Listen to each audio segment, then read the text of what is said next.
Pak Mahfud. I proud of you, saya hormat dan saya terima kasih.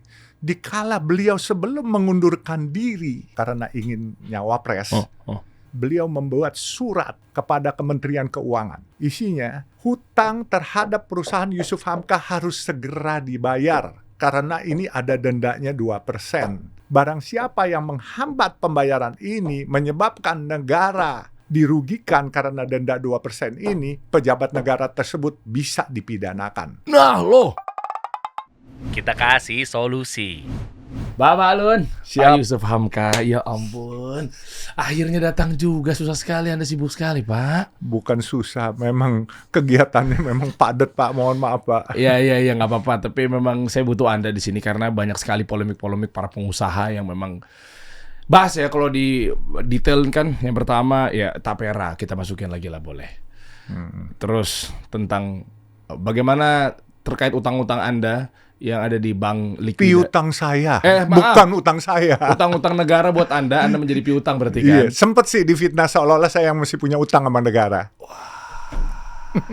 Itu kan kasus waktu zamannya BLBI likuidasi bank 98. 98 kan. Betul. Waktu itu Gubernur Bank Indonesianya Pak Syahril Sabirin, Betul. Bank Exim, Bank Bali. Semua, Bank Yama, semua.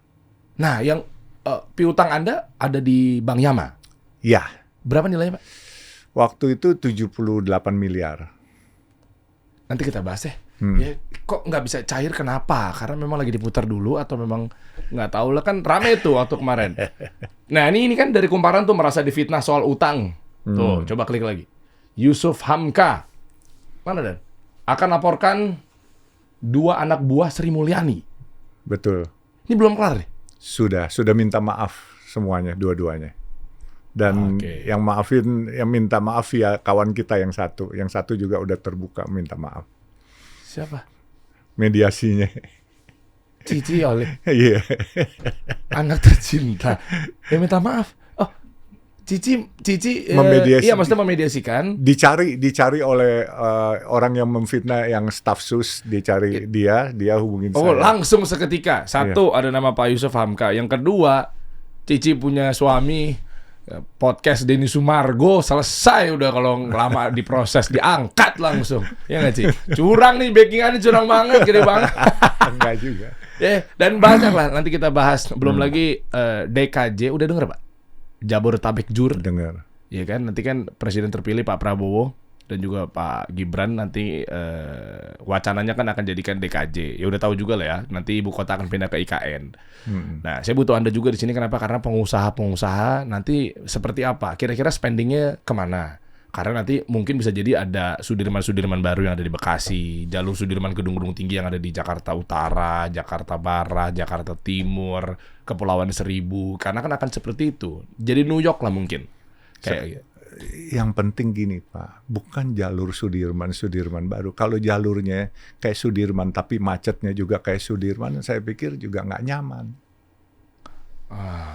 Iya kan, buat apa? Coba bayangkan sekarang, kalau kita dari Semanggi, kita mau ke Tamrin, stuck di depan HI Grand Indonesia, itu bisa 30-40 menit. Can you imagine, begitu jam siang saja, jam 11-12, itu bisa stuck 30 menit di bundaran Grand Indonesia itu HI. iya saya kena itu kemarin baru lagi. Yes, makanya. Bahkan teman-teman yang pejabat-pejabat yang biasa pakai for reader, itu bisa stuck di situ 20 menit, pakai for reader aja 20 menit. Nah ini kan sebenarnya Jakarta kayak orang bilang Sudirman yang kita banggakan. Tapi yang kita banggakan Sudirman baru. Kalau kita bikin di Bekasi ada Sudirman baru. Tapi kalau nggak dikelola transportasi dan dia punya jalannya, pasti jadi Sudirman Sumpek yang baru nantinya. Ya. Kayak waktu zamannya Foke ya kalau nggak salah ya. Itu kan waktu macet-macetnya parah, akhirnya dilebarin pelan-pelan. Berarti dari awal tuh harus tahu nih kira-kira fundamentalnya nih mau dibikin apa dulu. Oh, berarti hanya orang-orang yang paham tentang transportasi, jalur tol dan lain sebagainya kayaknya. Ya harusnya sih begitu. Jadi menurut siapapun yang jadi pemerintah DKI nanti, jangan membangun hanya untuk keindahan terus. Problem Jakarta apa? Banjir, macet. Banjir, macet. Nah, ini dulu beresin. Banjir, memperbanyak waduk-waduk, gorong-gorong got-got yang lama semua diperbaiki, dibersihin. Macet. Ya macet, kendaraan kan udah banyak. Nggak mungkin juga kita suruh stop orang untuk tidak beli kendaraan lagi. Perbaiki transportasi umum. Kasih warga Jakarta transportasi umum yang pakai AC gratis. APBD kita 96 triliun Jakarta. Kenapa sih nggak kasih warga pakai gratis? Iya kan? Kalau macet, kendaraan-kendaraan yang semua orang-orang kaya, pajak mobilnya ditinggiin, bikinin jalan tol. Pemerintah punya jalan tol di Jakarta. Jangan swasta aja. Kasih pemerintah. Misalnya DKI mempunyai jalan tol. Bikin dari Glodok. Glodok. Oh, dari sana. Oke, boleh. Sampai Semanggi. Itu kan dari Glodok tuh di atas sungai aja. Bikin tiang-tiang tonggak elevated. Itu di atas. Sampai di median jalan yang Tamrin, Sudirman. Itu dibikinin jalan tol. Jadi orang-orang yang mau jalan tol itu, yang mobil-mobil pengusaha yang mahal-mahal, yang mewah-mewah, bayar aja. Warga dikasih transportasi umum. Iya kan? Kasih bus-bus semua yang banyak. Iya kan? Motor-motor ojol di bawah. Itu orang-orang yang mampu, orang-orang ini semua pakai tol di atas. Mereka bisa kok bayar. Dan duitnya masuk buat DKI juga. Buat DKI. Nah, bangun jalan tol nggak susah kok. Kami aja sekarang, ambil contoh dari kami. Kami sedang membangun dari Priuk ke Pluit. Double decker. Jadi sekarang kan udah jalan tol yang ada kan di atas. Di atas itu double decker namanya tuh. Ada atas sama bawah kayak itu Muhammad bin Zaid itu. Kalau bawah elevate at grade. Oke. Yang sekarang kita bangun kan single decker nih, baru nih sekarang yang sudah ada existing nih. Kami bangun di atasnya lagi jadi double decker. Nanti itu dari Priuk ke Pluit itu 9,6 kilo non-stop. Jadi tidak ada macet lagi. Langsung nanti yang mau ke airport, yang mau ke Banten, semua langsung itu. Jadi insya Allah 2025 selesai. Karena apa? Sekarang sama juga.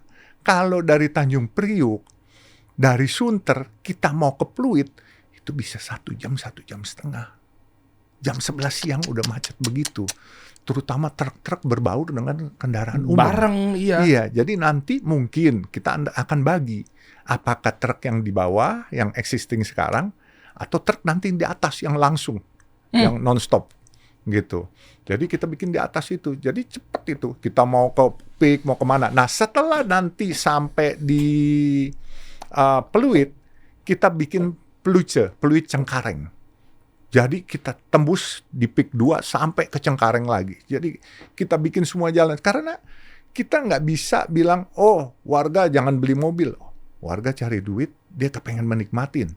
Tapi kalau kita kasih transportasi yang baik, kita kasih jalan yang bagus, yang lebih banyak jalan, mereka bisa menikmati dengan jalan yang sudah lebih banyak. Terus kalau warga yang nggak mampu, mereka bisa menikmatin. APBD banyak. Gubernur yang akan jadi harus berani memberikan transportasi gratis kepada warganya. Masa berani, Pak? Duitnya banyak. Oke. Tingkatkan aja pajak mobil, STNK, subsidi buat warga. Ini kan warga rakyat kita juga. Oh iya. Kasih sekolah gratis. BPJS yang udah ada kan masih ada iurannya. Hapuskan gratis. Warga-warga kita, rakyat-rakyat kita. Duit-duit negara mau dibuat apa? Mau disimpan? Ya kan? Buat kesejahteraan warga, buat kesehatan warga, buat pendidikan warga. Warganya pinter, pasti negaranya juga akan lebih maju. Oke. Nah ini menarik nih. Pak Yusuf, Bapak Alun, gini. Ini kita bahas, memang kita tajamkan dulu di, nanti DKI ini kan memang isunya kan kemarin pada rame itu. Kaisang maju, Raffi Ahmad maju, Pak Budi maju, Ridwan Kamil maju. Semuanya numpuk gitu. Nanti lama-lama nih gubernurnya 5, wakilnya 5 nih yang gitu. Artinya gini, ini kita bahas itu dulu, baru kita masuk ke utang ya Pak ya. Ini menarik, utang-utang Anda, piutang Anda yang nyangkut 78 miliar dan lain sebagainya di bank-bank yang likuidasi waktu itu. Kita bahas satu persatu gini. Saya jadi kepikiran bahwa waktu zaman Foke, DKI loh ya, waktu itu 2000 berapa? 12 ya, waktu itu kan, coblos kumisnya itu kan. akhirnya Jakarta, kita nggak lagi bahas prestasi apapun itu ya, itu subjektif kalian lah, relatif lah. Tapi yang mau dibahas adalah waktu itu warga betul-betul percaya sama yang ingin ngelola Jakarta yang betul-betul paham tentang atau ahli tata kota. Karena yang saya tahu figur beliau waktu itu ahli tata kota, pranologi dan lain sebagainya. Ya enjoy aja lah, positif lah jalan, oke? Terus ada isu lagi bahwa ya memang ini harus ngerti karena Jakarta ini kan kompleksitasnya tinggi sekali. Ya kan, belum lagi ntar ngomongin dunia usaha, siapa yang spending yang bagus di sana, apa industrinya dan lain sebagainya. Anyway, satu-satu kita bahas. Lalu jalan sampai terakhir Pak Anies ya. Nah, terus sekarang juga lagi gembar-gembornya akan pemilihan. Maksud saya gini, apakah memang ternyata kalau tadi isunya mengenai Jakarta ini akan dijadikan kota bisnis, distrik bisnis gitu, kira-kira ahli tata kota yang seperti apa yang memang nanti akan dijalankan, kan bagaimana pemimpinnya kan? Kayak tadi contoh, mungkin Anda emang pengusaha tol gitu, kita tahu bersama, orang Indonesia tahu Anda siapa. Berarti dibuat jalanan yang pembangunannya tol apa segala macam. Tapi berbeda cerita mungkin di bidang yang lainnya pasti akan jadinya warnanya begitu dan seterusnya. Cuma kalau kita bahas satu persatu terkait tol, bukan nanti konglomerat yang teriak, Pak. Semua diisi tol. Saya pernah ke Surakarta, Solo, karena mertua saya di sana gitu ya. Terus tiba-tiba jalan nongkrong waktu itu sama teman-teman. Terus saya nanya, nih jalanannya memang layang-layang di atas sekarang ini ya? Ini baru, kelihatannya baru. Iya nih. Terus pada teriak tuh, ada hotel warnanya pink, saya lupa namanya apa. Di tengah-tengah gitu, ketutup Pak. Betul. Mungkin Anda tahu tuh Pak ya, ketutup. Jadi sehingga, nih Dar nih, hotel ini tadinya rame, sekarang sepi. Kenapa? Lu lihat gimana cara aksesnya. Jadi nggak tahu gimana lah dibikinnya. Waktu itu kan Mas Gibran nih yang pejabat itu. Terus jadi kayak susah banget. Iya, nggak ketahuan nih masuknya di mana. Nah, artinya kan demand daya beli jadi turun tuh. Gini. Nah, itu gimana kalau pada reaktif dari kita nggak usah konglomerat? lihat di Solo deh. Kita lihat di Antasari. Jalan layang Antasari jadi, semua pada sepi kan di bawahnya. Iya, itu. Sudirman mau ada begitu kan, rakyat yang umum cakep nih. Oh iya, nggak macet. Tapi konglomerat, meskipun konglomerat juga dikit juga sih. Cuma kan Banyak konglomerat yang nasionalismenya untuk kepentingan umum luar biasa. oke. Ya, tapi ada juga memang yang pasti sebel. Tapi kan kalau kita mau berbuat untuk negeri, kita nggak memikirkan orang per orang, tapi memikirkan kepentingan orang banyak. Wah, cakep nih. Iya kan? Iya, betul, setuju. Pasti ada yang suka, ada yang nggak suka. Tetapi kan bahwa kita menjalankan program ini nggak bisa kita nyenengin satu orang. Mereka sudah menikmati, tapi rakyat kecil kan belum menikmati. Wah, dalam banget lagi. Iya kan? Jadi buat saya ini pilihan. Selama ini kita berpikir ahli tata kota yang harus memimpin. Nggak harus, Pak. Bapak lihat ahli tata kota waktu yang memimpin MRT kagak jadi. Tukang kayu yang bikin, Pak. Yaitu Pak Jokowi yang bikin MRT, LRT. Kita lihat dong. Ahli tata kota nggak jadi MRT itu. Tapi begitu Pak Jokowi yang tukang kayu, jadi itu barang kan. Iya juga ya. Iya kan? Nggak jaminan. LRT jadi. Jadi jangan berpikir ahli tata kota. Tapi kalau dia tidak berani mengambil keputusan dan dia tidak berani berpikir bahwa dia menjabat sebagai pejabat adalah pejabat publik, bukan pejabat konglomerat. Bukan untuk konglomerat atau bukan satu pihak. Dia pejabat publik untuk rakyat banyak. Dia harus sejahterakan rakyat banyak, bukan sejahterakan orang per orang yang udah banyak kekayaannya. Buat apa? Wah. Makanya kalau jadi pejabat, tolong kehidupan duniawinya udah selesai dulu lah. Aduh, ini ketonjok nih. Hey, Anda yang haus duit. Beliau, aduh, ya. Ini langsung ngomongnya. Kalau dari rakyat kecil langsung resisten tuh biasanya kan. Lalu aja emang hidupnya susah gitu kan. Jadi mereka mungkin masih di atas awan ya. Para oknum-oknum pejabat ini yang gila harta. Tapi kalau langsung seorang Bapak Alun yang ngomong kayaknya ketonjok sekali ya. Buat apa ya? Yes. Atau kalau dibalikin lagi gimana Pak? Anda enak udah punya duit sekarang. Nah, saya sebagai pengusaha saya harus punya duit, Pak. Tujuan saya pengusaha saya harus kaya. Begitu udah kaya, saya harus bermanfaat. Khairun nas anfa'un linnas. Masya Allah. Ya kan? Sebaik-baiknya manusia adalah manusia yang paling bermanfaat untuk orang banyak. Makanya saya nggak kepengen Pak jadi pejabat apapun juga. Saya kepengen jadi pengusaha dari muda. Tapi dari rakyat kecil. pengen? Setelah saya kaya, baru saya kepengen bermanfaat untuk rakyat. Tapi bermanfaat untuk rakyat nggak perlu jadi pejabat. Uang-uang pribadi jauh lebih nikmat daripada uang negara. Uang negara pakai diaudit. Uang pribadi kan saya yang nentuin. Mau keluar kemana, saya mau sedekah ke siapa, misalnya sedekah ke Bapak. Saya nggak perlu diaudit. Kalau uang negara, misalnya saya jadi pejabat negara, saya kasih ke Bapak, besok diaudit. Saya kasih duit penyanyi dangdut, besok diaudit saya. Iya kan? Dibilang korupsi. Jadi sedekah kalau pakai uang sendiri, itu ikhlas, pasti sedekahnya nyampe. Kalau pakai uang negara, belum tentu nyampe. Yang pasti nyampenya ketahanan Pak nanti. Karena masuk korupsi itu. Emang ada Pak pejabat yang ngasih biduan? Ya, Bapak suka pura-pura nanya. Masa saya harus ngajarin bebek berenang, Pak? Gimana caranya gue biar jangan keluar dari mulut gue sama beliau aja deh. Dibalikin lagi gue. Ya memang ingat waktu kisah saya sekarang lagi membersamai Kemenparekraf, Pak. Untuk bantu support program UMKM karena memang kita juga ada di bagian UMKM kan. Tahun lalu sama Kemenko UKM, alhamdulillah makasih Pak Teten kepercayaannya gitu, kita keliling buat edukasi. Mereka bikin bootcamp. Nah, sekarang lagi jalan banget persis. Minggu lalu harusnya jadwal ke Danau Toba. Tapi qadarullah ternyata miskom bentrok jadwal saya untuk bantu Pak Sandi dan tim untuk bootcamp UMKM. Saya sharing-sharing lah di sana. Qadarullah clash lah, padahal udah dibeliin tiket. Udah dibeliin hotel sama Bu Yuke, Bu Direktur Kemenparekraf. Tiba-tiba meeting dadakan. Der, loh, katakannya kamu bisa, tapi ini udah keluar semua, lo beli tiket. Astagfirullahaladzim, emang iya Bu? Terus saya coba cross check ke tim saya, miskom lah. Ternyata tim saya ngasih jadwal yang lain lah, apalah segala macam, bentrok-bentrokan gitu lah. Udahlah qadarullah. Saya minta maaf. Terus tiba-tiba Bu Direktur agak lumayan serius gitu. Kami teleponan berempat, Bu Direktur Kemenparekraf sama timnya. Saya sama tim saya minta maaf dan lain sebagainya. Akhirnya ujungnya dibilang seperti ini. Ini keren ya, ini bentuk apresiasi juga. Der, mohon maaf sebelumnya.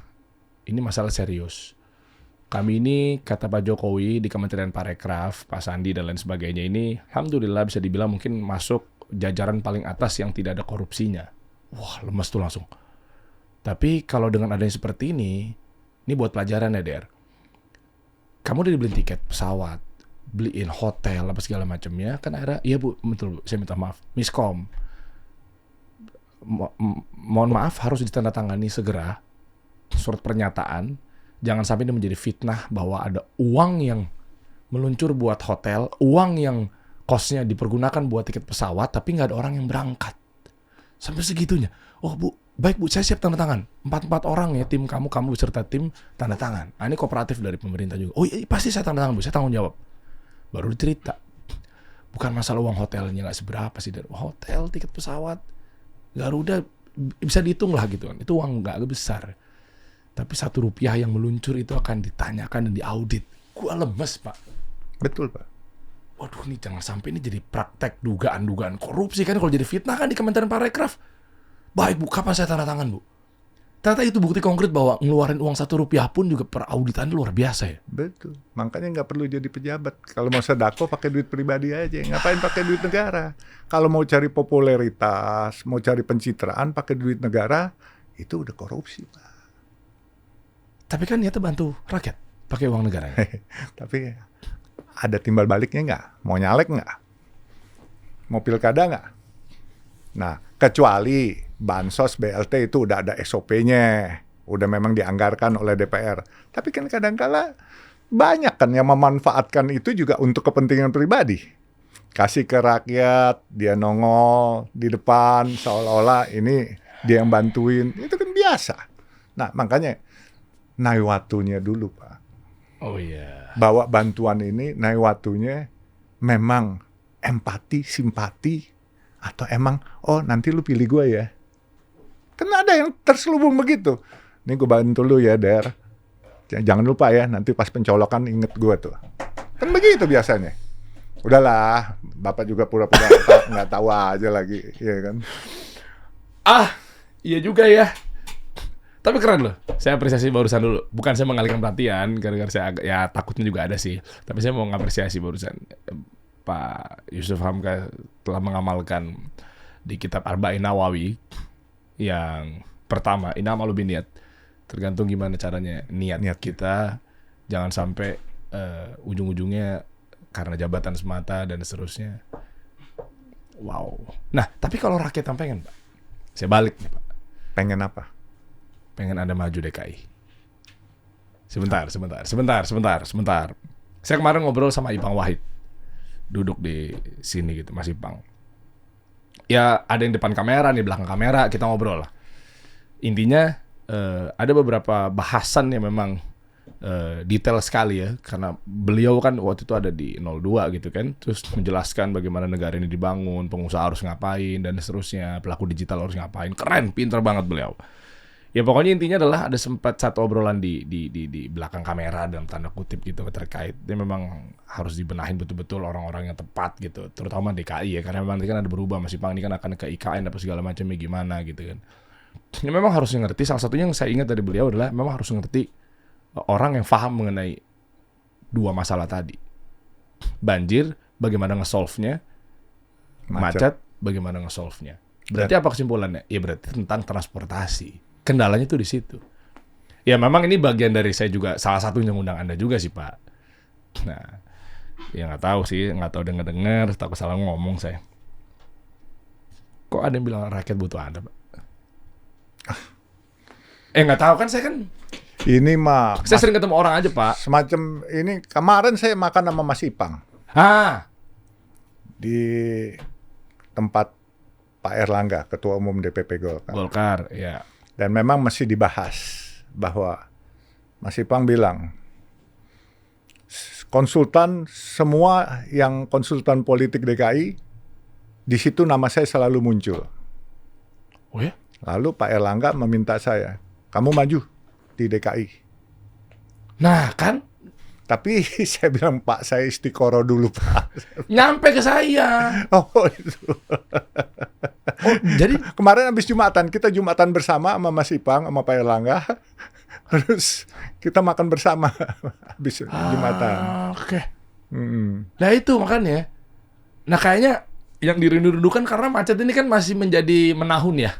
Maaf nih, memperiode terus-terusan gitu loh, macet gitu. Banjir. Maksudnya sebenarnya gini deh Pak, kita bahas detail ya Pak ya. Nanti terlepas dari kalau teman-teman setuju komen aja di bawah gitu kalau Baba Alun maju untuk gue sih tugas saya ngompor-ngomporin aja. Ya kan sebenarnya gini Pak, saya warga Jakarta juga gitu Pak. Maksudnya mau meeting aja masa harus 2 jam sebelumnya jalan, capek banget begitu mulu. Aldan ngasih jadwal, Pak nanti ada meeting ketemu di sini jam berapa dan jam 1 gitu. Terus saya udah ngukur nih, jam 10 udah harus jalan. Nah kayak gitu-gitu tuh. Ya maksudnya pemborosan. Aduh. Tenaga, bahan bakar, semua. Produktivitas cepat lelah kita malah. Iya. Walaupun di mobil pakai AC, lelah. Ya kan kadang-kala kebelet kencing, susah 3 jam di mobil. Saya pernah dipanggil Menteri PU tanggal 8 kemarin Mei. Saya berangkat dari Sunter sampai ke tempat Menteri PU 2 jam. Can you imagine? Aduh. Problemnya bukan lelah. Saya kan umur udah uzur. Kadang-kala beser kita, kepengen kencing. Begitu sampai di sana saya bilang sama protokolnya, maaf saya ke kamar kecil dulu, saya bilang. Itu, jadi makanya menurut saya Jakarta harus dibenahi dengan baik. Karena kalau enggak akan stuck. Walaupun ibu kota mau dipindahin ke IKN, tidak akan menyelesaikan masalah transportasi yang ada di Jakarta ini. Tapi kan kita jadi sepi Pak. Mungkin upaya untuk bikin Jakarta nggak macet lagi, orang-orang dipindahin ke IKN, jadinya lowong tuh jalanan, pengguna mobil jadi sepi. Enggak. Bukan begitu? Enggak begitu matematika. Terus gimana? Maaf, saya salah berarti. Saya orang Samarinda, keluarga saya asli, dan saya di IKN. Oh, bapak saya orang Samarinda, depan kantor polisi Jalan Bayangkara. Makanya kalau ngobrol, ikam karena makan kah? Kamu kenapa bahasa Banjar kalau? Iya. Bujuran orang Samarinda lah. Iya, bapak saya Samarinda juga. Kenapa saya dagang nasi kuning? Karena dulu ibu saya dagang nasi kuning. Di situ pakai ikan aruan. Tahu lah ikan aruan, ikan gabus. Tahu. Gila gitu ngobrol bapak gue. Karena bahasa Banjar kita lah. Iya. Oke. Samarinda gimana tuh Pak? Jadi gini, saya kan di daerah sana. Hawanya beda, satu, cuacanya. Jadi kalau ibu kota pindah, belum tentu bisnis akan pindah ke sana. Ya kan? Ibu kota, populasi pejabat di Jakarta yang pindah ke sana, berapa banyak sih kendaraannya? Dengan dibanding kendaraan pengusaha-pengusaha di ibu kota.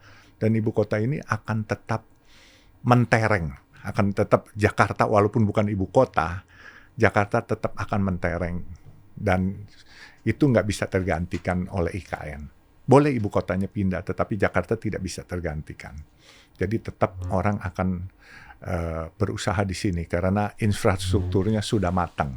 Kalau IKN kan baru dibuat, ya kan masih ada penyempurnaan. Jadi saya pikir kalau masalah kendaraan macet nggak akan diselesaikan dengan pindahnya ibu kota. Bapak lihat aja. Bekasi dibikin, Bekasinya macet. Bekasi, orang Bekasi yang kemari juga makin banyak kerja mencari nafkah di Jakarta. Jadi IKN, kantor pemerintahan ya, tapi kalau kantor bisnis semua orang cari makan pasti di Jakarta. Jakarta, Surabaya, Medan itu paling banyak. Ya kan peluang-peluang itu. Jadi nggak mungkin dengan pindahnya IKN terus kemacetan akan selesai. Ya kan nggak akan begitu matematikanya. Nah, terus matematika yang sekiranya untuk menyambung sama nama Anda sering keluar setiap survei untuk DKI 1 gitu ya.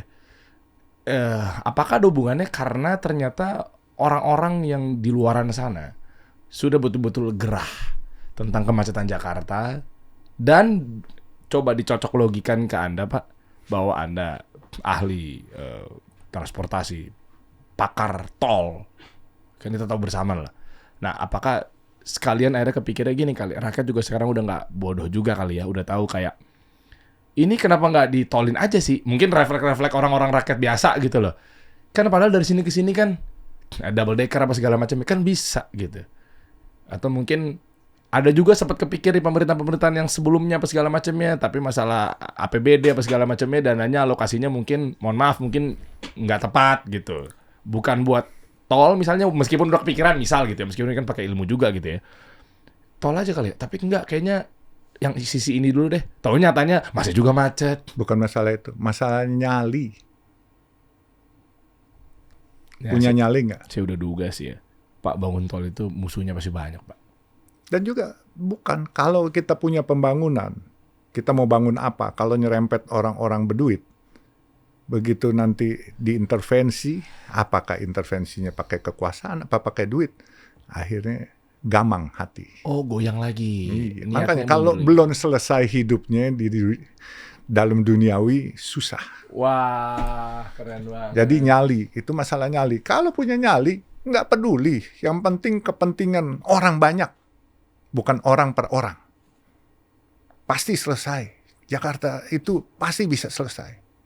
Ya kan? Misalnya deh, kita ambil contoh kecil aja lah. Nggak usah kita bangun jalan tol. Itu ada bundaran HI. Bikin aja flyover sih. Ya kan? Supaya jangan sampai stuck di depan Grand Indonesia 30 menit, 40 menit. Ya kan? Ini kan simpang 5 itu. 1, 2, 3, 4, 5. Ya kan bikin flyover aja. Supaya nggak macet. Itu kan yang mau ke Tamrin langsung flyover. Nggak pakai puter orang gantian. Yang mau ke Diponegoro nanti naik langsung ke Diponegoro gitu, ke Imam Bonjol. Ya kan. Jadi semuanya kan bisa dikerjakan. Cuman kan kadangkala pasti begitu mau bangun, ada pengusaha yang punya gedung di sana. Bos, jangan dong bos. Itu gedung saya, nanti dari segi Hong Shui jelek bos. Iya betul. Kita bisa, mungkin ya, saya nggak berpraduga. Bisa aja gitu. Wah nggak bisa begini. Tahu-tahu ada atasan kita nelpon. Ya kan, jangan tuh, itu kawan saya. Bisa begitu. Atau, bos, kompensasinya gue bangunin jalan di sono aja dah. Nggak usah di sini dah bos, katanya. Pilihan, makanya. Jadi saya Pak, nggak kepengen jadi pejabat.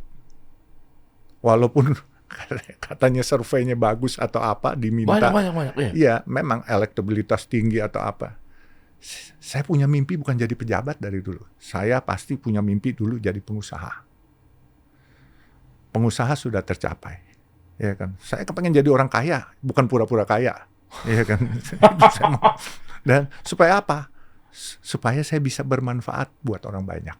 Masya Allah. Dan Allah sudah kasih saya menjadi orang kaya, alhamdulillah. Oh iya. Bukan kaya maksudnya kayak konglomerat, kaya cukuplah buat saya. Enggak Pak, kaya banget Pak. Saya kan yang lihat Pak, harus lihat dari faktor dari luar Pak. Pak gini, mata Bapak dibolak-balikan sama Allah jadi kelihatannya saya jadi kayak orang kaya banget. Bener Pak, saya mah biasa saja. Karena kalau saya kaya Pak, ya nggak begini kali pakaiannya Pak. Dan gini, saya ada satu pengalaman. Boleh deketan dikit Pak Balut. Orang kaya itu sebenarnya bukan materi. Tapi? Ya, kalau semua orang dibilang kaya materi, pasti adu kaya. Misalnya di sini banyak konglomerat Salim Group, tapi kalah sama Jack Ma, kalah sama Elon Musk, ya kan? Kan ada itu. Tapi kekayaan yang paling benar-benar membuat kita kaya adalah kebahagiaan. Kenapa bahagia? Badan kita sehat. Bahagia, makan minum apa nggak ada pantangan, ya kan. Terus kita banyak teman, nggak perlu ajudan, nggak perlu protokol, nggak perlu pengawal, jalan kemana aja disayang orang. Ini kekayaan yang paling hakiki buat saya Pak. Dan I got it, the privilege. Ini bukan privilege dari saya berasa privilege from the God to the people and they love me. Masya Allah. Can you imagine Pak? Saya punya uang sempat tidak laku. 100.000 nggak laku loh sama tukang parkir. Hah? Kok bisa? Nah, satu hari saya diminta untuk bicara di Jalan Antara, di gedung Antara situ oleh kantor pajak. Waktu itu gerimis hujan, itu one way dari Sabang. Saya stop, saya bilang sama supir saya, stop dulu tanya tukang parkir. Pak, tukang parkir. Begitu saya buka kaca, Assalamualaikum, Mbak Balun, katanya. Saya mau tanya, gedung kantor pajak di mana? Oh, di situ, katanya. Nggak bisa, masih muter. Oh ya udah deh, saya bilang sama supir saya, karena waktunya udah mepet. Saya jalan kaki aja, kamu muter nanti ke gedung situ. Saya turun, saya mau nyebrang, tukang parkirnya berhentiin mobil. Udah, saya pikir dia berhentiin. Oh ya udah, saya jalan sendiri ke sana. Nggak taunya dia temenin saya. Ayo, saya antar, katanya. Oh, saya bilang, nggak usah Pak, Bapak tuh ada parkiran keluar. Nggak apa-apa, katanya. Ada 2 mobil keluar, dia tinggalin. Dia temenin saya, Pak, sampai ke kantor pajak. Di sana, kurang lebih itu was 150 meter dianterin. Saya ambil duit, saya kesian kan, saya kasih 100.000. Dia tolak Pak. Dia bilang, Pak, udah, yang penting saya mau salaman sama Bapak, saya minta berkahnya aja Pak. That's the privilege Pak. Uang saya nggak laku Pak, 100.000. Can you imagine, paling mereka dapat 5.000, 10.000 itu ngais satu mobil. Tapi 100.000 dia tolak. Ini privilege Pak. Saya jalan nggak pernah punya pengawal. Bapak tahulah. Saya nggak punya ajudan. Tadi datang malam sama Haji Olive. Iya. Udah. Lah, ini. Iya. Dan juga privilege jadi bukan apa ya? Jadi manusia biasa. Kadangkala di airport, saya dari luar negeri, saya bawa koper. Porter suka habis. Saya nunggu sendiri. Begitu koper saya nih, terus ada teman-teman saudara kita. Pak, istri saya ngefans sama Bapak. Oh iya, terima kasih. Saya mau angkat koper. Pak, sini Pak, saya angkatin. Bapak udah tua, katanya. Jadi orang tua juga ada untungnya juga. Wow, tapi jadi orang tua yang baik hati juga lebih untung Pak. Itu dua sisi itu. Memang dia secara fisik dia tua, tapi orang tua yang bermanfaat buat orang kan nih. Nah, ternyata saya ambil kesimpulannya gini Pak Balun. Ketika kita bermanfaat buat orang banyak, privilege akan Allah kasih. Ya, Allah akan angkat derajat kita. Nah, itu kan janji Allah tuh. Betul. Ya kan? Allah muliakan dan lain sebagainya di mata orang sehingga 100.000 pun nggak laku gitu. Betul. Dan Allah bolak-balikan mata orang, seolah-olah saya orang yang paling kaya. Ini kan suatu kehormatan. Iya. Iya kan? Iya. Banyak yang kaya, Salim, banyak, Pak Agwan, Pak Tommy Winata itu kaya, itu tulen. Kalau saya mah masih cacingnya Pak, nggak ada tai kukunya. Tapi orang sayang sama saya jauh lebih banyak gitu kan. Yang penting disayang orang Pak. Satu lagi, saya selalu bilang sama anak-anak saya, Iya. kalau jadi laki-laki itu harus laki-laki yang bertanggung jawab. Oke. Terutama manusia itu harus punya tanggung jawab. Bertanggung jawab begini, kita lahir, kita sekolah, kita berkeluarga. Kalau kita nggak bertanggung jawab, kita jadi pecundang. Ya, kita sebagai laki-laki, kita nggak boleh ngarepin kekayaan dari orang tua. Kita harus punya tanggung jawab. Kita mau bikin apapun, punya kantor, kita bertanggung jawab terhadap gaji karyawannya. Kita mau bikin anak, punya anak, kita bertanggung jawab. Anak ini akan sekolah selesai, akan jadi pengusaha yang baik, bukan jadi destroyer. Kamu lihat banyak anak-anak yang jadi destroyer. Kita lihat nih ya, ini contoh kasus. Kemarin ada kasus pajak. Bapaknya nggak salah apa-apa, emaknya nggak salah apa-apa. Anaknya gebukin anak-anak saudara kita Banser. Terus destroy bapaknya sampai ditahan. Ibunya ditahan. Dosa apa bapaknya sama anaknya? Privilege apa yang sudah diberikan kepada anaknya? Tapi dibalas dengan begitu. Nah, ini makanya kita kurang sedekah. Kalau sedekah pasti diselamatkan semuanya. Itu. Nah, ini banyak hal-hal yang begitu kita lupa. Saya jadi ingat gini, Pak. Bapak Alun. Kita ngomong sedikit spiritualisme ya. Terkait Allah itu akan membalas kita ini sesuai dengan amalannya. Ketika kita beramal, bersedekah ya dengan baik, ya Allah akan gantikan dengan caranya gitu. Tapi kalau kita cara mengamalkan, mempergunakan harta kita ke jalan yang salah, Allah akan uji bahkan azab gitu kan ke orang tersebut gitu. Kelihatan bahwa maaf, saya bilang oknum lah, oknum di pejabat, oknum menteri yang kita tahu lah, ini bukan maksudnya ngomongin orang dalam arti apa, ini buat edukasi ya teman-teman. Mungkin uang dipakai buat korupsi, kan uang itu kan uang haram dikasih ke anaknya karena mungkin dia nggak punya harta yang lebih. Tadi Bapak Alun juga sempat bilang bahwa mau nyari apa lagi gitu kan, harusnya begitu kalau udah kaya. Tapi kalau memang belum kaya, mohon maaf, godaannya adalah ya sudah, kita ambil aja uang rakyat kan gitu, biar dia bisa ngejar dunia yang berikutnya gitu kan. Dikasih ke anaknya tuh, udah bawa pulang, maling, nyolong duit haram, kasih ke anaknya. Bayar juga buat biduan, buat pesta-pesta dan seterusnya.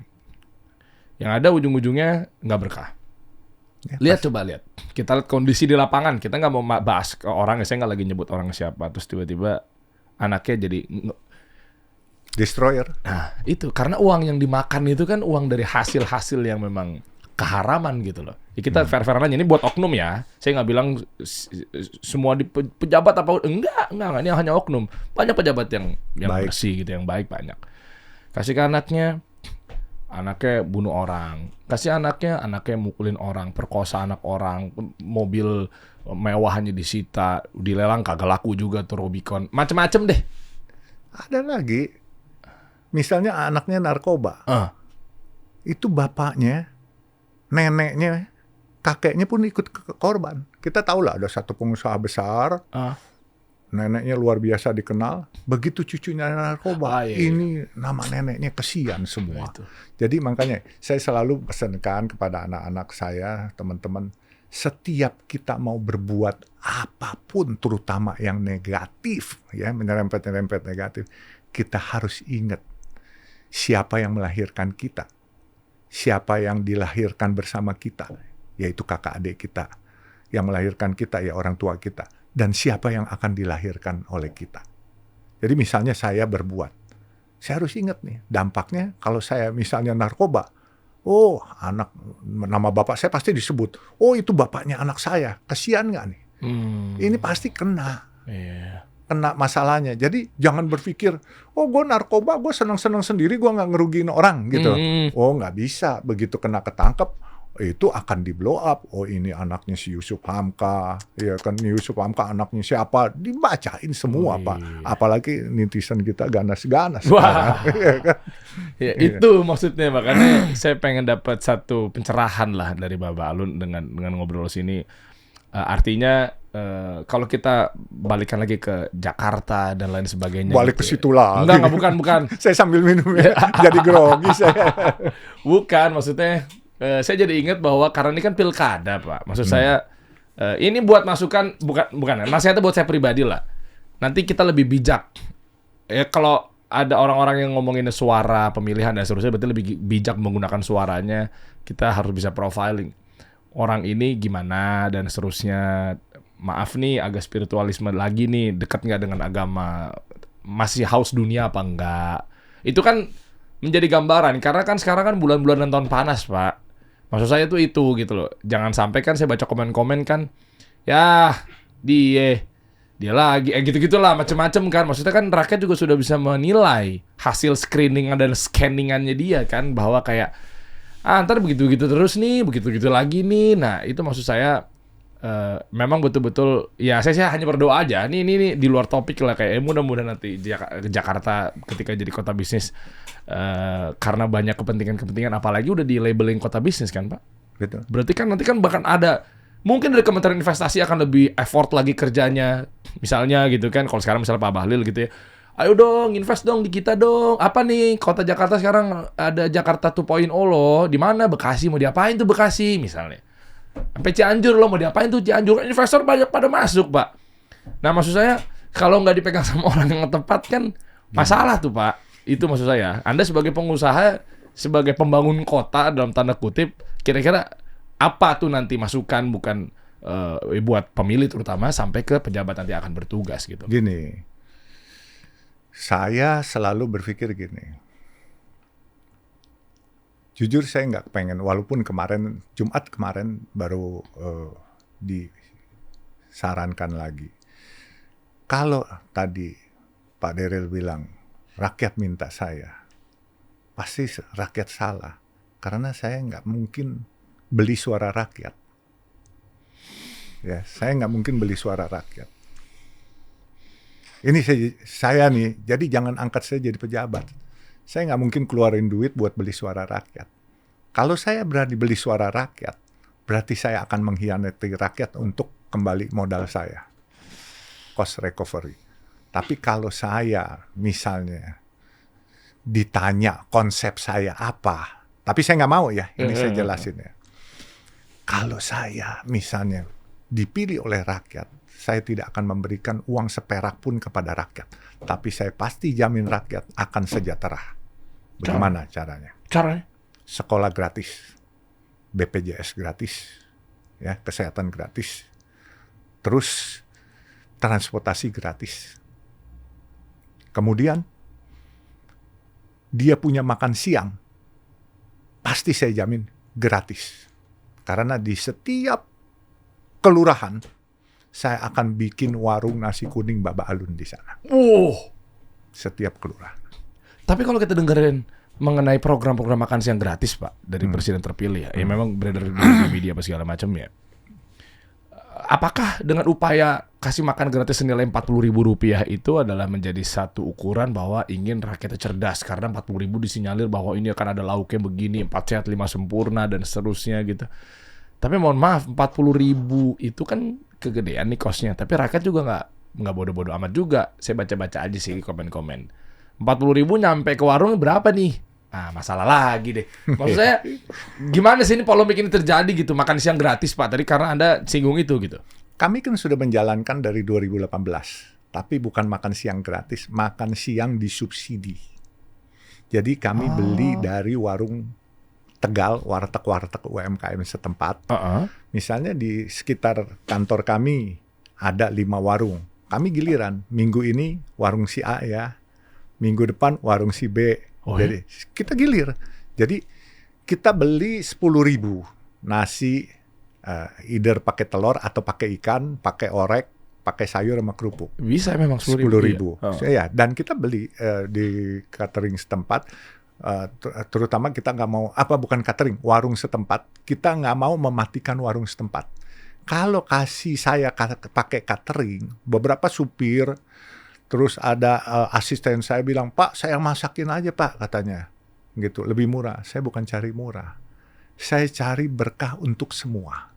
Kalau saya cuman subsidi kepada orang yang termarginalkan, yang dapat berkah orang itu doang. Dan saya. Karena saya mau membantu. Tapi UMKM yang biasa orang itu makan, itu akan kena dampaknya. Dan dia akan sepi. Yang ada bukan berkah, sumpah serapah dari UMKM itu. Nah, saya bagaimana mensinergikan supaya UMKM-nya dapat berkahnya, makanya saya pakai. Si kaum termarginalkan juga dapat berkahnya, kemudian kita juga dapat berkahnya. Sehingga everybody berkah, everybody happy. Wih, itu baru ekonomi tumbuh merata. Nah, karena kan kadang-kadang kan kita harus lebih dari 5% pertumbuhan ekonomi di Indonesia. Mungkin 5,5%, harapannya kan 7%. Tapi masalahnya kayaknya Jakarta sentris nih. Kayaknya mungkin nanti ujung-ujungnya Jawa sentris nih. Tapi apakah upaya IKN itu adalah untuk mempersebarluaskan tentang ekonomi negara jadi lebih merata gitu, Pak? Bisa saja. Dengan makan siang juga sebenarnya ekonomi bisa merata. Asal diberikan kepada UMKM.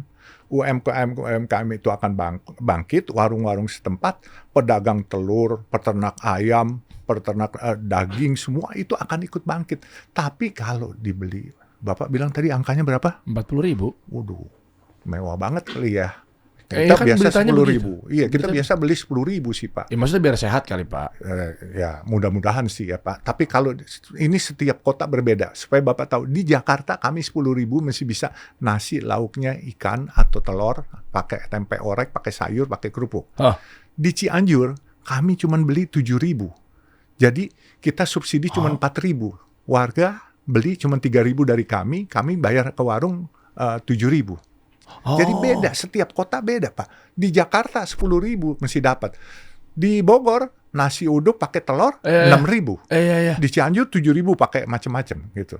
Jadi makanya ini nanti kalau program makan siang ini ya harus hati-hati, dananya tentunya harus yang pasti, tidak kemahalan, gizinya juga tercapai, dan juga jangan mematikan usaha warung Tegal setempat. Supaya pemerintah dapat, maksud tujuannya itu mensejahterakan siswa-siswa, pelajar-pelajar, supaya dapat kesehatan yang baik, tidak stunting, dan dapat berkah.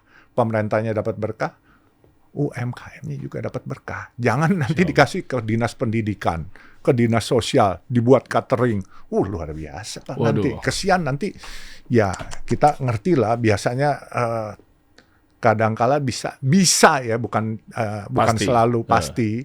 Bisa saja makanan-makanan itu tidak higienis atau sudah kedaluarsa yang dibeli, kesian nanti siswa-siswa itu. Gitu. Waduh, saya baru dengar akhirnya happy sekali ya. Mungkin insya Allah saya berjalan dan ngingetin teman-teman dan kita semua nih gimana caranya melibati Allah. Insya Allah, Pak ya. Saya juga masih banyak salah, masih banyak dosa gitu kan.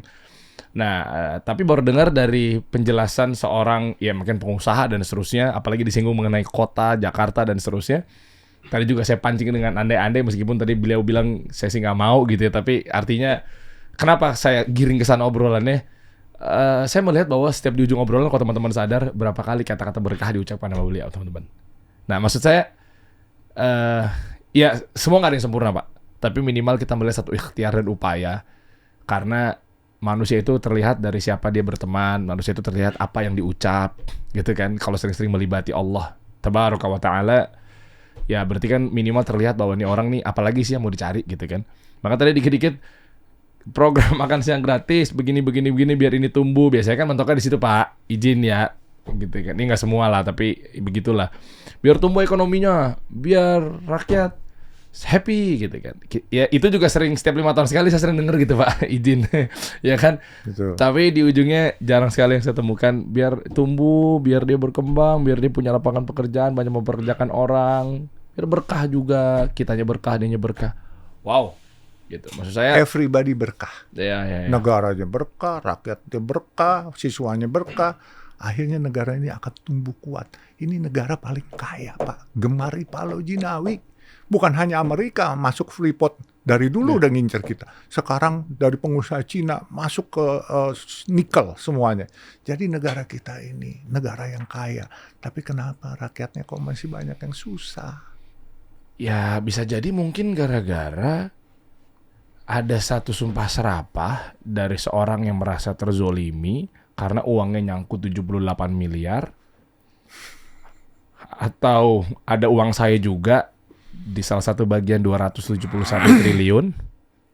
Kan ada uang saya juga, Pak. Ada pajak saya kasih. Pajak kantor PT Kasih Solusi Usaha Indonesia kan kita udah PKP, Pak. Iya kan? Revenue tahunan, Om Deddy tahu juga lah. Kita satu manajemen gitu kan. Udah di atas 5 miliar gitu loh. Maksud saya kan, ya kita nggak tahu hati kecil orang kan. Mungkin dari owner-owner yang lain yang merasa terzolimi juga sama oknum-oknum, mungkin pihak bank apa segala macamnya. Nah, maksud saya nyindir saya. bukan, maksud saya kan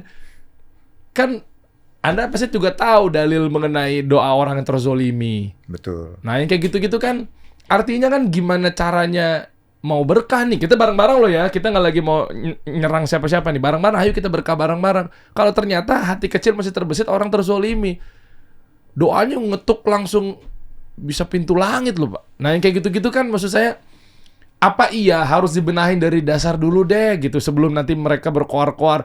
Saya akan janji begini, saya akan janji begitu. Kan Anda juga ngambil suara rakyat juga. Begitu jadi taunya ujung-ujungnya duitnya kagak dibalikin. Ini kompleks banget, Pak. Ini udah nyampe obrolan ke sini kayaknya tanggung kalau kita nggak bahas nih, Pak. Makanya, Pak, manusia itu nggak perlu pinter sebenarnya, Pak. Ya, nggak perlu pinter, tapi cukup punya nurani, punya adab, Pak. Itu. Pinter tidak beradab juga percuma, Pak. Ya kan? Jadi ya biasa-biasa saja. Tapi bukan berarti saya bilang nggak perlu sekolah pinter. Sekolah itu tetap ya. Jadi gini, kalau soal hutang yang konon negara punya utang kepada saya. Aduh, bahaya banget ya. Ya, jadi negara memang mempunyai hutang kepada perusahaan saya. Karena gini, pertama saya jelaskan. Ya, boleh, Pak. Waktu itu kami deposito perusahaan Citra Marga di Bank Yama. Bank Yama itu dilikuidasi. Jadi semua deposan diganti oleh pemerintah. Waktu itu nggak diganti kami punya. Karena dianggap ada afiliasi kepemilikan antara pemilik Bank Yama dengan pemilik CMNP. Oke. Ya kan, beda loh Pak. CMNP perusahaan terbuka. Sedangkan beneficiary owner-nya waktu itu saya. Nggak bisa dibilang ada afiliasi. Lalu nggak mau dibayar. Kami menggugat dari pengadilan negeri, pengadilan tinggi, Mahkamah Agung, terus di-challenge sama Kementerian Keuangan sampai PK. Dan kami menang semua. Karena kami tidak ada afiliasi. Kami buktikan kami tidak ada afiliasi. Lalu keluarlah keputusan Mahkamah Agung. Di PK malah waktu itu. Bahwa kami sebagai pemenang. Uang kami harus dikembalikan sejak tidak dikembalikan sejak itu dihitung denda 2% per bulan. Sehingga uang kami kalau sampai sekarang kurang lebih ada 800 miliar. Wow, ya.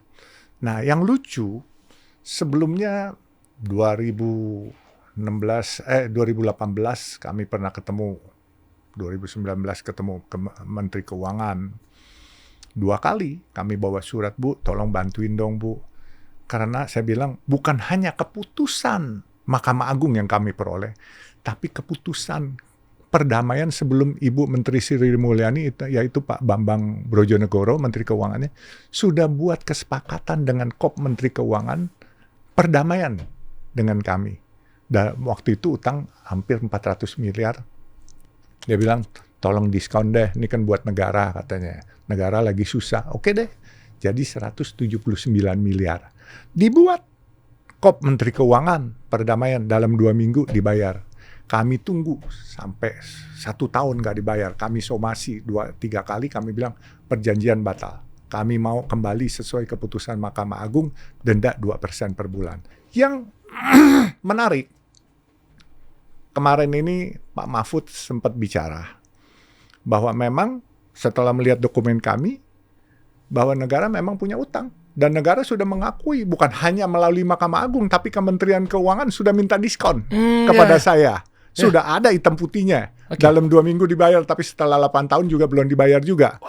Kami batalkan. Nah, kalau pajak kita nggak bayar 8 tahun, udah di penjara kita, Pak. Setahun aja nggak bayar, di penjara. Oh, iya.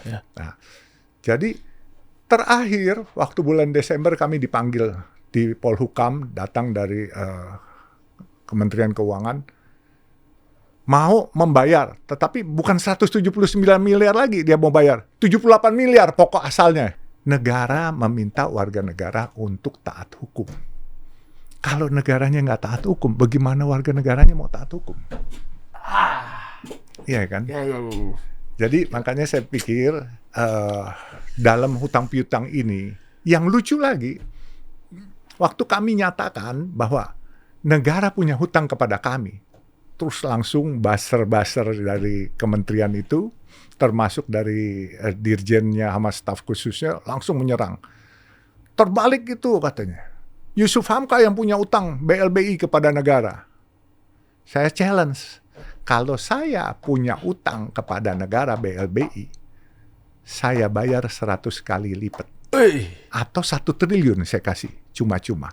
Tapi kalau negara tidak bisa membuktikan saya punya utang, dan ternyata negara yang punya utang kepada saya, cukup bayar saya 1 rupiah saja. Ya Allah. Bapak ngerti maksudnya? Ngerti sekali. My value is 1 trillion. Yes. But they value, you know lah. Dan ternyata, begitu mereka memfitnah saya, sang dirjen minta maaf buru-buru. Begitu saya tantang. Sang staf khusus masih bilang, saya bolak-balik, saya ingin melaporkan ke polisi. Ini fitnah. Karena saya benar, Pak. Akhirnya setelah dia periksa dokumennya, mereka cuman asbun. Ternyata saya yang benar. Minta maaf buru-buru. Hubungi Olivia. Ya. Untuk bilang kepada saya supaya udahlah maafkan. Oh, saya orangnya gampang, Pak. Kita sebagai orang beragama, apalagi saya sebagai Muslim, ya kan? Muslim ini bukan rahmatan lil muslimin, tapi rahmatan lil alamin. Orang minta maaf walaupun berbeda suku, berbeda agama sama saya, wajib kita maafkan. Kita orang beragama gitu, Pak. Jangan kita mentang-mentang benar, terus kita neken-neken orang. Nggak boleh. Justru kita beragama, kita harus beradab. Kita harus melihatkan perilaku kita. Orang Islam harus menunjukkan perilaku Islami. Orang Kristen harus menunjukkan perilaku Kristiani. Itu baru benar. Jangan ngakunya Islam, perilakunya barbar. Itu yang nggak boleh. Masya Allah. Ya kan? Wow. Oh, begitu cerita aslinya. Dan sampai akhirnya memediasikannya lewat si Olive untuk minta maaf. Dan saya langsung, tadinya saya udah mau buat laporan polisi, telak, Pak. Itu telak fitnah. Saya nggak ada utang sama negara. Mereka asbun. Maksud saya ngapain harus nuntut mereka? Publik yang menghukum mereka sudah cukup, Pak. Malunya di mana? Kalau saya, Pak, sebagai pejabat, saya udah lompat dari gedung itu yang paling tinggi di situ, bunuh diri saya. Malu, Pak. Masa pejabat eselon 1 ngomongnya asbun. Ya Allah. Cuman ya kadangkala negeri kita ini banyak orang-orang pinter, tapi orang-orang yang kurang malu. Loh, saya kasih contoh. Oke. Ini begini. Oke. Kalau dulu kita waktu sekolah, kita pakai barang palsu, kita malu. Ya. Ya kan? Kita mau barang asli. Ya. Sekarang pejabat-pejabat, ya terutama ada pejabat 1-2 tahun lalu mendadak istrinya pakai Hermes. Oke. Terus begitu rame di netizen, dia nggak malu-malu, dia bilang barang Mangga 2, barang palsu katanya. Dulu kita malu pakai barang palsu, sekarang pejabat nggak tahu malu bilang itu barangnya palsu. Iya kan? Kalau dia nggak bilang palsu, KPK pasti nguber kan? Udah ketaker. Saatnya Pak Ul. Nah ini soal malu memang kita kadang-kala. Asik juga paradoksnya ya. Iya kan? Dulu kita malu. Sekarang pada nggak tahu malu. Iya. Kan? Kalau mereka tahu malu, pasti diuber KPK. Iya, begitu ketahuan, bilang ini. Tapi kan netizen pinter, Pak. Barang asli sama barang KW kan kelihatan. Nggak bisa dibohongin. Kelihatan. Karena pengguna asli pun sekarang terpublikasi. Poinnya gitu aja. Ya kita lihat artis-artis pada pakai barang-barang mewah. Jadi kan ini kan tersoroti ya, Pak ya. Ini coba sambil saya sikapi yang barusan nih. Apa namanya, Bapak Alun. Iya, karena sekarang tuh netizen bukan kayak dulu. Dulu tuh nggak ada sosial media, nggak ada AI apa segala macemnya gitu kan. Yang dikit-dikit dia ngecek, dia pakai sepatu apa ya? Ada robotnya yang ngedetect, cek, oh pakai ini sepatunya. Sekarang udah canggih. Zaman dulu mungkin tabu ya, kayak KW apa enggak ya? KW apa enggak ya? Asli enggak ya? Makanya mana-mana pede kan. Kalau sekarang tuh gampang netizen melihat. Kenapa? Karena artis-artis besar pun pakai itu. Logika simpelnya deh, oke lah, memang bisa juga artis pakai KW. Tapi kita ngomong secara umum dah, secara nalar dulu aja. Artis yang pakai barang-barang mewah kan kelihatan nih. Oh, begitu ternyata LV ya. Oh, Hermes begitu ya. Oke, siap. Terus tiba-tiba digunakan sama oknum pejabat, mungkin duitnya kita nggak tahu dari mana, pakai juga. Oh iya, sama. Kan gampang ya Pak ya. Terus tiba-tiba langsung, nggak nih KW. Lah, ini kan juga bisa bedakan mana yang asli, mana yang KW. Kenapa dia bilang KW? Karena duitnya nggak sah. Kalau duitnya sah kayak saya bisa pakai. Ada masalah nggak? Iya, Artis iya. juga dia duitnya sah, dia pakai. Iya. Tapi pejabat begitu pakai, mendadak dia bilang itu barang KW, pasti duitnya duit haram. Iya. Kalau duit halal dia nggak takut, bos. Jujur aja. Jujur aja. Makanya saya lihat Audit aja, nggak apa-apa. Iya. Iya, gue beli ini, gue pakai duit gue dari revenue usaha gue yang lain. Betul. Audit aja, bener nggak tuh aliran dananya? Itu Iya. makanya banyak orang nggak tahu malu, akhirnya begitu Pak. Kalau dulu kita kecil-kecil malu Pak, zaman dulu lebih bagus Iya. Pak, tahu malu. Nah makanya kembali. Anak kecilnya tahu malu. Ada udah tua nggak tahu malu. Iya, betul. Nah, kembali lagi ke soal utang piutang. Negara punya utang dan saya jujur Pak, dengan Pak Mahfud MD ini saya respect. Kenapa?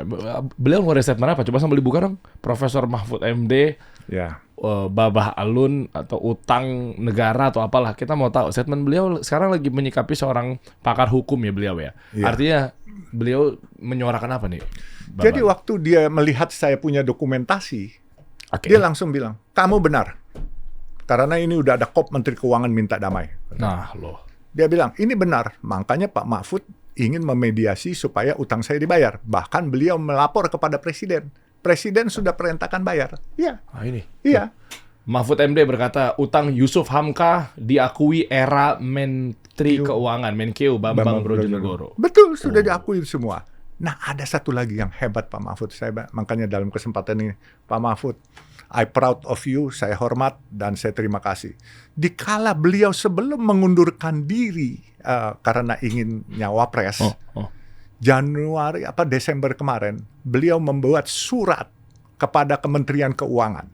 Apa isinya, Pak? Isinya, hutang terhadap perusahaan Yusuf Hamka harus segera dibayar karena ini ada dendanya 2%. Barang siapa yang menghambat pembayaran ini menyebabkan negara dirugikan karena denda 2% ini, pejabat negara tersebut bisa dipidanakan. Nah loh. Ya kan? Sudah diancam dan katanya paling lambat Juni ini harus dibayar. Kita tunggu. Kalau Juni ini tidak dibayar, nanti pejabat-pejabat yang menghambat sehingga mengakibatkan negara dirugikan denda 2% ini, ya bisa dipidanakan katanya. Pejabatnya tuh. Pejabat Masuk tuh langsung. Iya, surat itu dikirim katanya Januari kemarin. Januari kemarin 2024 kepada Kementerian Keuangan. Bapak bisa cek itu Pak Mahfud kirim surat sebelum mengundurkan diri dari Menko Polhukam. Dan itu janjinya berarti bulan Juni katanya. Loh, ini kita syuting 1 Juni loh. 1 Juni. Pas nih 1 Juni kita syuting sekarang produksi. Ini tayangnya nggak tahu nih besok apa ntar malam gitu ya. Kita berdoa aja. Kun fayakun bener gitu dibayar. Alhamdulillah kita makan-makan. Wah. Dengan anak yatim nanti. Balik lagi ke rakyat duitnya. Iya dong, kita makan-makan. Padahal itu utang hak Anda loh, Pak. Ya nggak apa-apa. Kita bangun lagi masjid yang lebih banyak. Kita bikin PAUD semua yang lebih banyak gitu. Ini definisi bahwa orang yang memang betul-betul mau nyari apa lagi. Dunianya sudah digapai, sepertiga dunia mungkin, dan lain sebagainya gitu kan. Terus balik lagi. Padahal itu sah. Kalau memang ada orang berhutang, kita sah. Bahkan halal juga kita nagih loh, Pak.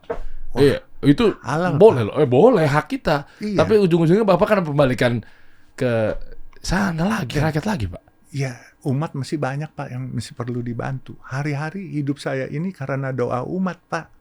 Saya bisa 67 tahun masih sehat, bisa makan apa aja. Saya bisa selamat dari apa aja. Sempat pesawat saya kacanya pecah, saya selamat juga. Saya di speedboat juga selamat. Saya banyak diselamatkan. Ini pasti doa orang banyak, Pak. Masya Allah. Termasuk yang di sosial medianya Babah Alun, coba buka dong. Nah, izin Pak Yusuf Hamka ya. Ya. Nah, ini kan ada saya sempat memprofiling lah bahwa ini ibu ini dulunya katanya pernah ada cerita, maksud saya banyak ikhtiar-ikhtiar dilakukan untuk perantaranya ya, maksudnya semua karena Allah gitu ya. Ibu ini luar biasa. Ini istrinya Pak Nanang Asmuni. Ya, saya cari beliau.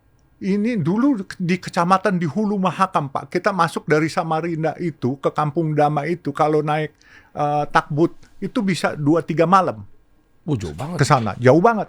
Jadi saya waktu tidur itu dulu tidur di rakit, Pak. Di atas rakit. Atapnya rumbai. Mau ngapain? Saya jaga kayu, Pak, dulu. Jaga rakit kayu. Terus akhirnya beliau suka masak di rumah, saya numpang makan. Akhirnya beliau kasih tempat tidurnya yang pakai kelambu. Itu pakai kelambu udah mewah, nggak ada AC. Jadi nggak ada nyamuk aja itu. Jadi beliau kasih tempat tidurnya itu kepada saya. Makanya saya cari. Dan saya rencana ya ada sedikit hadiah yang saya akan berikan lagi. Mungkin bulan ini mungkin saya akan ke Samarinda ketemu beliau lagi. Jadi ini orang yang berjasa kepada saya. Dikala saya masih umur 17-an tahun.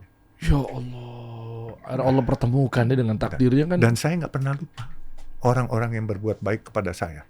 Termasuk orang-orang yang buat zolim kepada saya nggak pernah lupa. Tapi saya nggak pernah dendam. Gitu. Saya cuma nonton aja, liatin. Yang zolim-zolim rata-rata Pak hidupnya nggak berkah. Iya. Ya, kan? Biar Allah yang balas ya. Biar Allah yang balas. Kita nonton aja. Iya kan?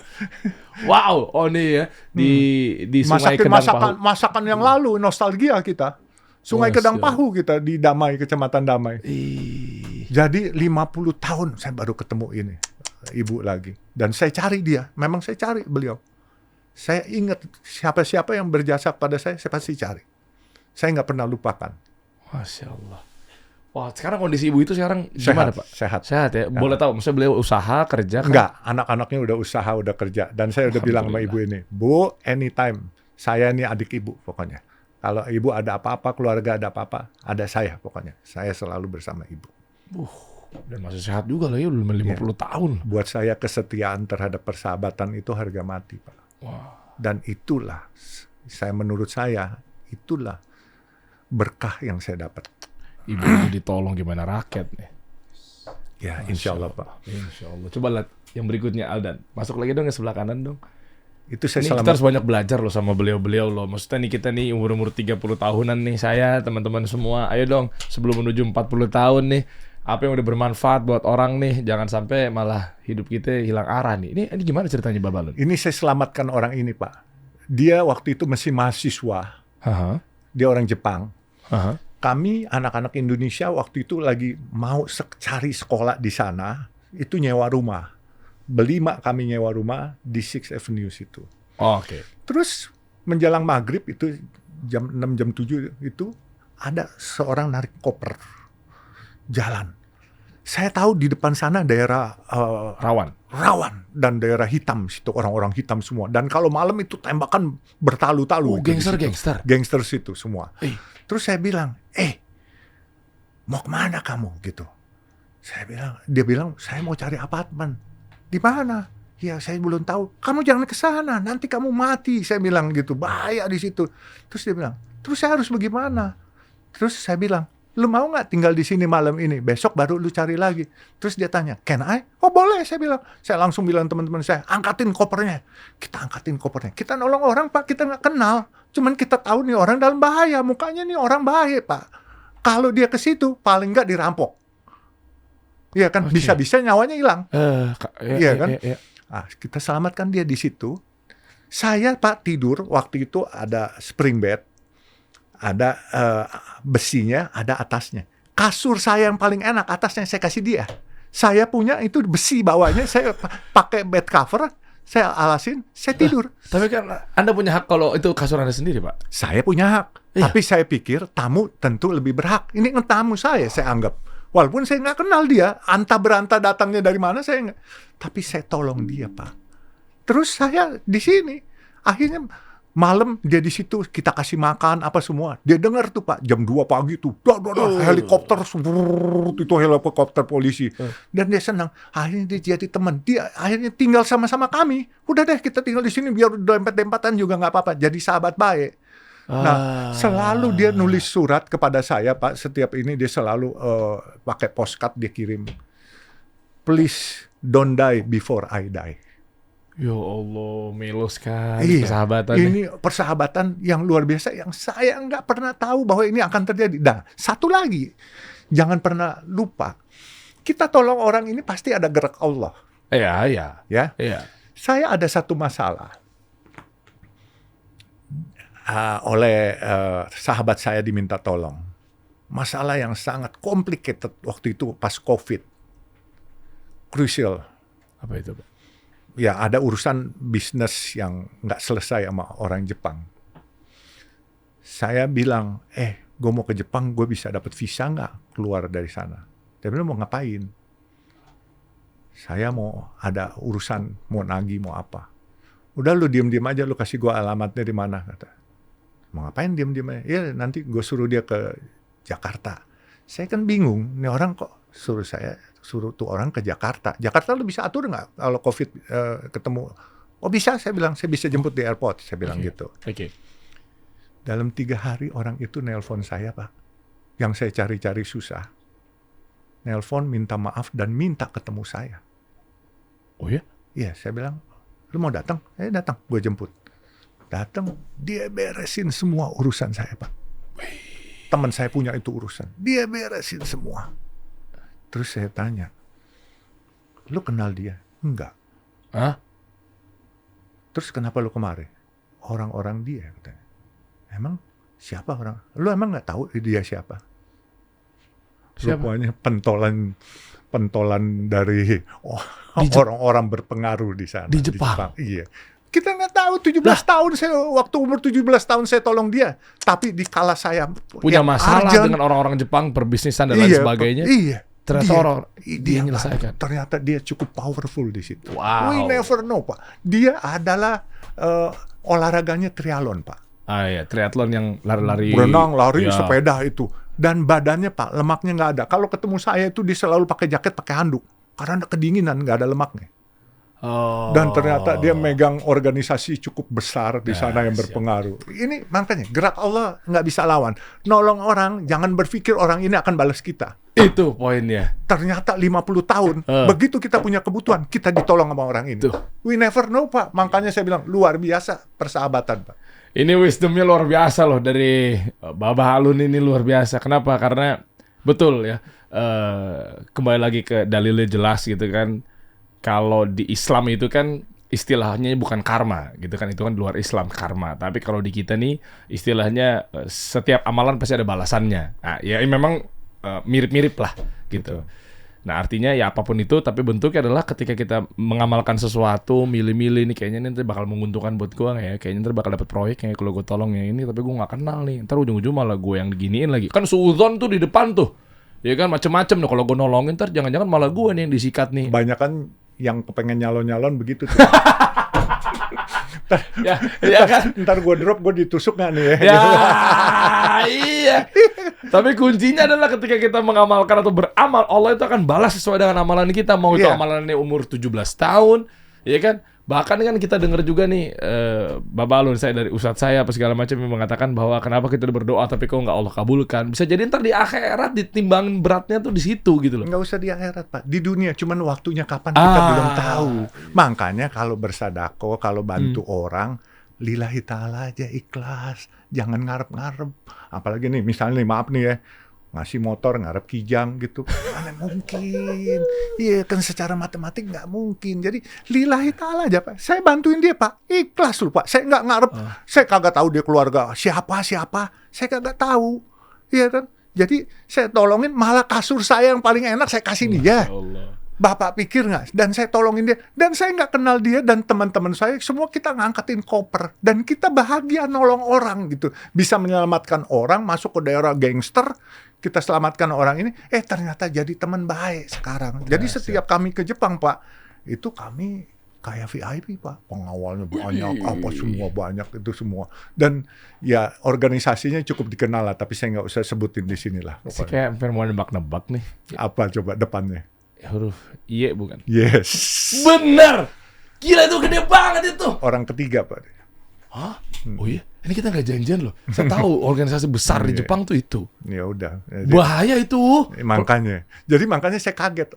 Orang yang punya masalah sama saya, mendadak nelpon saya nangis-nangis minta datang ketemu saya nyelesaikan. Can you imagine? Kalau bukan gerak Allah, saya nolongin dia pertama. Nggak mungkin dia kenal sama saya dan dia nolongin saya di saat akhir. Ini kan bulan akhir nih Pak. Ya kan 50 tahun. Wow. It happened. Ini it happened. True story. Wow. Jangan ada timbal balik, nolong aja. Nah. Ya kan ntar ngasih bantuan ujung-ujungnya tapi kamu pilih saya ya. Iya, ntar kalau begitu nggak dipilih, jalan yang udah dibuatin dibongkar lagi. Bapak Lur, makasih ya. Masya Allah, saya selalu semoga Allah. Amin. Semoga Allah balas dengan kebaikannya. Amin. Masya Allah. Saya tunggulah pokoknya. Bismillah DKI 1. Bismillah utangnya dibayar. Mudah-mudahan Juni ini dibayar. Kita kasih solusi.